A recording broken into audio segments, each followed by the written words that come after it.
நீ என்னால் மறக்கப்படுவதில்லை.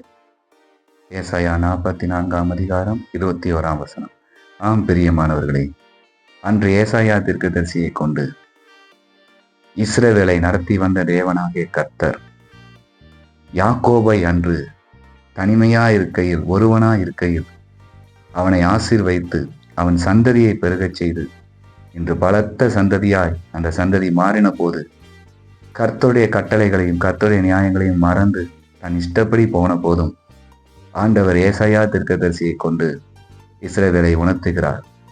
இஸ்ரவேலை, நீ இவைகளை நினை, நான் உன்னை உருவாக்கின கர்த்தர், ஆதலால் நீ என்னால் மறக்கப்படுவதில்லை என்று சொல்கிறார். ஆம் பிரியமானவர்களே, தேவன் உங்களை உருவாக்கினவர். தாயின் கருவிலே ஒரு நோக்கத்தோடு உங்களை தெரிந்து கொண்டவர். அவர் உங்களை ஒருபோதும் மறப்பதில்லை.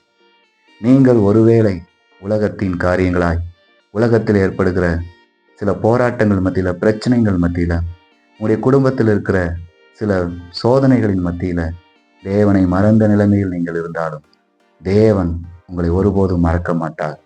அவர் உங்களை எல்லா பிரச்சனைகளிலிருந்து இந்த நாளிலும் விடுவித்து உங்களை சாட்சி தூணாய் நிறுத்துவார். அவர் இந்த நாளிலும் உங்களுக்கு சொல்வது, நீ என்னால் மறக்கப்படுவதில்லை. நான் உன்னை உருவாக்கினேன். பார், உன்னை சுற்றிலும் இருக்கிற இந்த சோதனைகள் மத்தியில உன்னை நான் விடுவித்து நான் உன்னை மறக்காத தெய்வம் என்பதை நிரூபிக்கிறேன் என்று இந்த நாளிலும் உங்களோடு கூட இடைபடுகிறார். கர்த்தர் நிச்சயமாகவே உங்களுடைய எல்லாவித சோதனைகளிலிருந்து விடுவித்து சாட்சியாய் நிறுத்துவார். நீங்கள் தேவனால் மறக்கப்படுவதில்லை. கர்த்தர் தாமே உங்களை ஆசீர்வதிப்பாராக. ஆமென்.